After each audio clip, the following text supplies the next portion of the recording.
Si vous êtes sur cette vidéo, c'est sûrement que vous souhaitez déposer votre réponse à un appel d'offres sur la plateforme e-marché public et que vous ne savez pas par où commencer. Bonjour, je suis Sébastien, ex-acheteur public, aujourd'hui gérant de l'entreprise Odessia.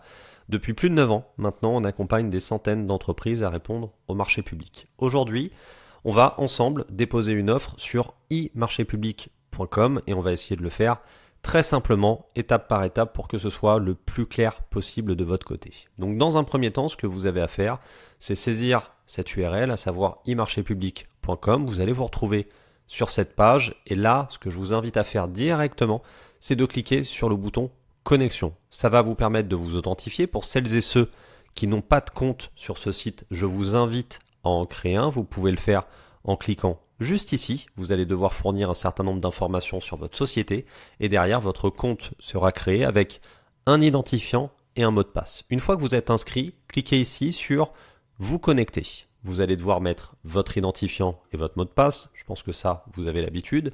Et ensuite, vous allez tomber sur cette page sur laquelle on va ensemble voir comment retrouver l'appel d'offres que vous avez préalablement sélectionné et auquel vous souhaitez répondre. Donc vous voyez que vous avez deux possibilités. La première possibilité, le premier critère qui peut être réalisé sur cette plateforme, c'est de mettre soit le nom de l'organisme, donc le nom de l'acheteur public auquel vous répondez, soit un ou plusieurs mots-clés. Un mot-clé, c'est quoi? C'est un mot-clé qui va représenter, décrire le marché auquel vous répondez. On va prendre un exemple très simple. On est une entreprise de nettoyage, on est basé en Occitanie. Il est clair que le mot-clé qui représente le mieux notre activité, c'est le mot-clé nettoyage. Si vous faites de la peinture, ça sera peinture. Si vous faites des travaux de gros œuvres, ça peut être maçonnerie, par exemple. Tout ça, ce sont des mots-clés qui vont vous permettre de retrouver les marchés auxquels vous allez répondre. Donc, admettons qu'on réponde à un marché de nettoyage, on va taper ici, bien évidemment, nettoyage. Une fois que vous avez tapé l'objet ou le terme du marché que vous souhaitez retrouver, vous pouvez ici sélectionner la zone géographique dans laquelle se situe ce marché. En l'occurrence, dans notre étude de cas ici, ça va être le département, la région, de l'Occitanie. Et donc, on va pouvoir ensuite voir, en validant, le nombre de marchés qui sont disponibles, à savoir les marchés couverts par le terme nettoyage se trouvant en Occitanie. Et là, on voit qu'on a plusieurs résultats, 6 résultats gratuits. Vous ne pouvez avoir accès à ces résultats que si vous payez directement un abonnement sur la plateforme e-marchépublic.com. Mais généralement, sachez que à partir du moment où vous déposez une réponse à un appel d'offres public, vous n'avez pas à payer de plateforme pour pouvoir le faire. Donc vous allez cliquer sur afficher. Et là, vous allez voir l'intégralité des marchés qui, de près ou de loin, correspondent aux critères que vous avez énoncés préalablement. Donc là, on va avoir un marché, par exemple, pour la mairie de Puisseguier, travaux de restauration, on voit que ça ne correspond pas du tout à ce qu'on a demandé.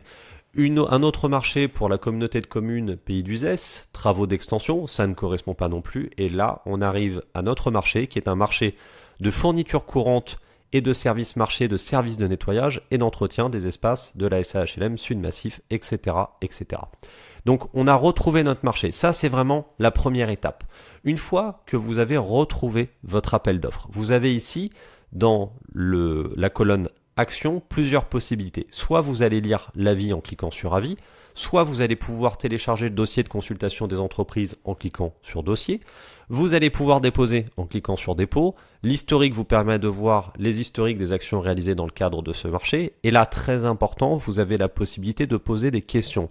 Donc si vous êtes sur le dossier de consultation des entreprises, s'il y a des éléments qui ne sont pas clairs de votre côté, n'hésitez pas à poser des questions à l'acheteur et faites-le rapidement, puisque sachez une chose très importante, c'est que très souvent la possibilité de poser des questions ferme bien avant la date limite de remise des offres. Donc nous, ce qui nous intéresse, c'est de cliquer sur dépôt. Une fois que vous avez cliqué sur dépôt, là, ce que je vais vous inviter à faire, c'est de cliquer sur dépôt par Java. Pourquoi? Non, pardon, je me suis trompé, dépôt simplifié, surtout pas dépôt par Java, parce que dépôt par Java, c'est beaucoup plus complexe, ça va vous demander de télécharger un petit outil, en l'occurrence un outil qui va être lu par Java, et ensuite une nouvelle fenêtre va s'ouvrir, et là je vous explique pas les difficultés que ça peut être, surtout si vous êtes sur Mac, pour pouvoir déposer votre réponse. Donc cliquez surtout sur dépôt simplifié. Une fois que vous avez cliqué sur dépôt simplifié, qu'est-ce qui va se passer? vous allez pouvoir sélectionner vos lots. Ici, je l'ai déjà fait parce qu'on doit répondre à ce marché pour un client et donc j'avais déjà sélectionné mes lots. Mais ce que je vais faire, c'est que je vais cliquer ici pour sortir du dépôt et vous allez voir comment ça se passe réellement lorsqu'on n'a rien fait à ce sujet préalablement. Donc ici, vous allez tomber sur cette page qui remet l'objet du marché auquel vous répondez, qui explique la phase dans laquelle il se trouve. Bon, on est sur une phase offre, c'est-à-dire candidature plus offre, et ici, vous avez la date limite de dépôt. Vous allez dans un premier temps cliquer sur déposer. Très important, au préalable, accepter les CGU, donc les conditions générales d'utilisation. Une fois que c'est fait, vous allez pouvoir cocher les lots auxquels vous répondez. Nous, pour ce client-là, on va répondre à la fois au lot bureau et à la fois au lot entretien des immeubles. On ne répond pas au nettoyage ponctuel. Une fois que vous avez sélectionné vos lots, vous validez la sélection des lots. Et là, vous arrivez sur une fenêtre qui va vous permettre de commencer à insérer sur la plateforme les différents fichiers de réponse concernant cet appel d'offres. Donc là, on voit qu'on est sur l'enveloppe du lot 1 bureau. Vous avez ici un petit encadré qui va vous permettre de glisser-déposer vos fichiers. Deux solutions. Soit vous avez un onglet, une fenêtre qui est ouverte sur la droite et vous allez glisser-déposer dans ce petit encart vos différents fichiers. Soit comme moi, vous allez cliquer directement ici. Vous allez avoir un petit outil de navigation qui va s'ouvrir et vous allez pouvoir sélectionner vos fichiers. Ce que je vais faire ici par exemple, c'est me mettre sur le premier fichier que j'ai envie de déposer. Sachez que j'ai envie de déposer ce fichier-là, ce fichier-là, ce fichier-là et ce fichier-là. Je vais mettre sur le premier, je vais cliquer sur la touche Maj de mon clavier et je vais cliquer ici. Et là, je vais pouvoir, en mettant ouvrir, directement déposer l'intégralité des fichiers sélectionnés. Vous voyez tout de suite que ces fichiers-là se sont mis sur le côté droit, ici de mon écran. Donc ce que je vous invite à faire, une fois que vous avez finalisé d'insérer dans cette plateforme l'intégralité des fichiers que vous souhaitez pour ce lot, eh bien c'est de les vérifier avec le règlement de la consultation, voir si tout est OK. Et si tout est OK, vous pouvez cliquer sur déposer le pli. Ça va déposer le pli, attention, uniquement pour ce lot. Je ne vais pas le faire ici parce que ce n'est pas ces fichiers-là, bien évidemment, que j'ai envie d'insérer. Mais je vous invite à le faire une fois que vous aurez inséré l'intégralité des fichiers que vous souhaitez déposer pour le lot 1. Maintenant, pour aller au lot 2, comment vous faites? Vous cliquez sur lot 2. Vous allez vous retrouver sur cette page. Et là, ici, vous faites exactement la même chose que vous avez fait pour le lot précédent, à savoir, vous allez sélectionner les fichiers.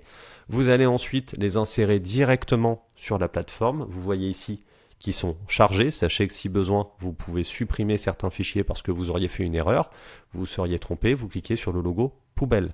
Une fois que c'est fait, vous cliquez sur déposer le pli. Chose très importante, une fois que vous allez avoir déposé le pli, eh bien vous allez avoir un accusé réception. Moi, je vous invite vraiment à vérifier cet accusé réception, vérifier que tous les fichiers déposés sont bien en concordance avec les éléments énoncés dans le règlement de la consultation, tant pour la candidature que pour l'offre.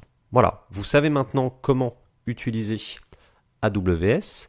J'espère vraiment du fond du cœur que vous allez réussir à décrocher les appels d'offres pour lesquels vous postulez parce que je sais le travail que c'est. Je sais que c'est difficile, que c'est parfois stressant. En tout cas, si vous avez besoin d'aide, rendez-vous sur www.audecia.fr. Vous trouverez beaucoup de réponses sur la réponse aux appels d'offres. Merci à vous et excellente journée.